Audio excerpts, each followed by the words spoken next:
Imagine marking April 13th, 2036 on your calendar as the day you might take your last breath. Sounds unbelievable, right? But what if I told you that Neil deGrasse Tyson, a famed astrophysicist, has laid out some reasons why this could be a reality?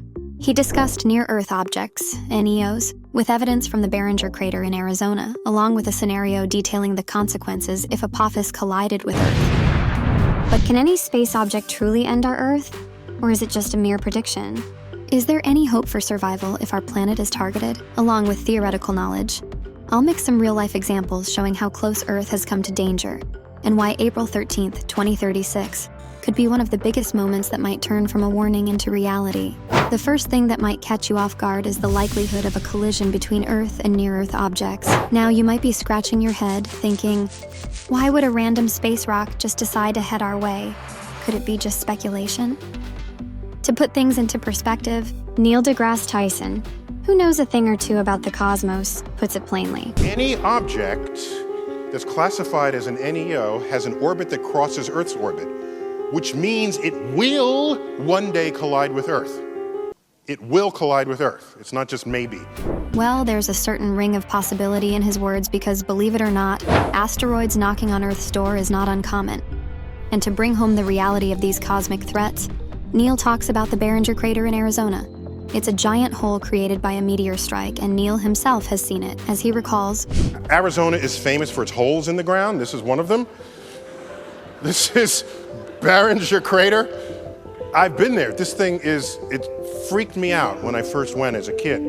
That crater was formed 50,000 years ago by a meteorite around 160 feet wide, and is a vivid reminder of Earth's vulnerability. The impact left a crater 3,900 feet wide and 560 feet deep, making it one of the most well-preserved craters on our planet. I often wondered how exactly Earth attracts these unwelcome guests, and then Tyson told us it's all about gravity. Earth's gravitational pull acts like a magnet, tugging at passing asteroids and sometimes altering their course just enough to bring them into our neighborhood. Scientists always have their eyes on these space wanderers, calculating the odds of impacts by studying their orbits. But if the thought of space rocks zooming close to Earth hasn't quite unsettled you yet, let's take a moment to dive deeper into the stark warnings offered by Neil deGrasse Tyson. It was a 150-mile diameter crater, so it goes miles down. Miles? Oh yeah. The asteroid itself was the size of Mount Everest, so the asteroid itself is like 5 miles across. So it's deep. So you might get the answer to the question, what kind of impact would an asteroid have if it hit Earth? But Neil deGrasse Tyson offers a more vivid, almost cinematic explanation, focusing on an asteroid making a splashdown 500 kilometers west of Santa Monica. Imagine an asteroid hitting the ocean, going 3 miles down, and making a big hole. This isn't just a splash. It's an explosion of water, a process known as cavitation, where the impact generates a void in the ocean. Neil puts it in terms that paint a stark picture. It will likely hit the Pacific Ocean, plunge into a depth of 3 miles, explode, cavitate the ocean, send waves of tsunamis. This colossal wave, powered by the asteroid's impact, would barrel towards the west coast of North America with devastating force. But the story doesn't end with just one massive wave.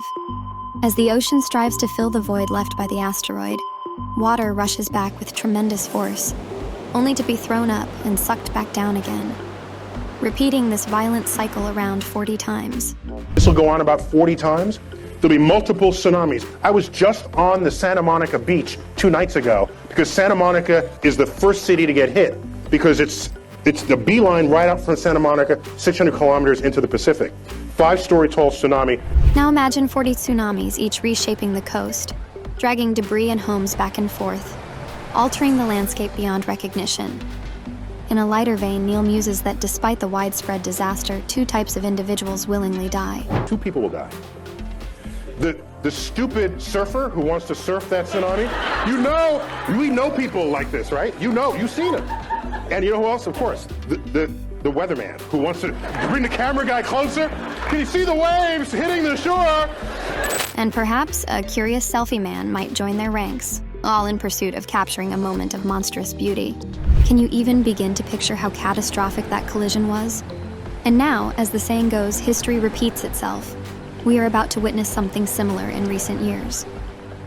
In December 2004, astronomers stumbled upon a celestial curveball named 99942 Apophis. If it goes through the center, if it goes through other places within that keyhole, then the contact point shifts further into the Pacific or closer towards North America. So this wasn't just any space rock. It was a near-Earth object with a trajectory that initially suggested a 20% chance of crashing into our planet on April 13th, 2036. Why did you hear about it? Because the week it was discovered was the week of the Indonesian tsunami. And so the odd thing, though, is that, right, the Indonesian tsunami duly grabbed the headlines. Despite being nudged out of the headlines, Apophis wasn't forgotten by the scientific community. This asteroid, measuring about 1,100 feet, or roughly 340 meters across, represented a significant potential threat. For a while, it had astronomers holding their breaths over its close approach in 2029, raising alarms about what could happen if calculations were off. However, as more observations were made and data was gathered, the collective sigh of relief was almost audible. But hey, don't relax just yet. Apophis was later scheduled for another close approach in 2036. Once again, the world waited for the astronomers' verdict. Neil deGrasse Tyson stated the chilling scenario. If it threads that keyhole, it will hit us 7 years later, once again on April 13th. Although this time, not a Friday. It would be a Thursday that time.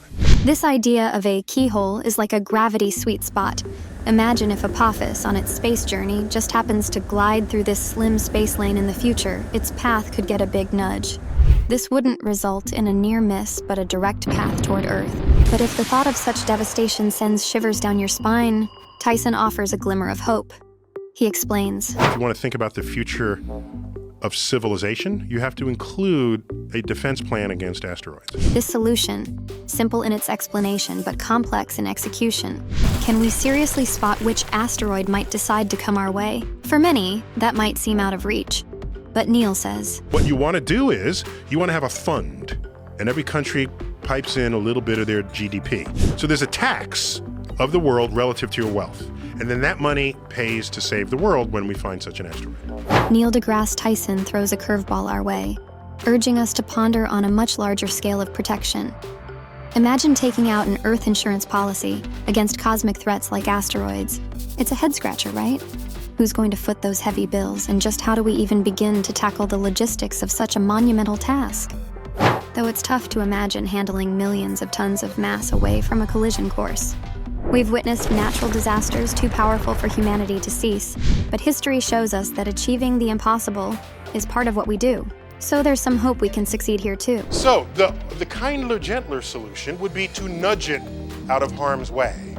And all you have to do is nudge it so that it misses the keyhole. That's only a 300-mile nudge, one way or another. And if you get it early enough, you give it a sideways motion.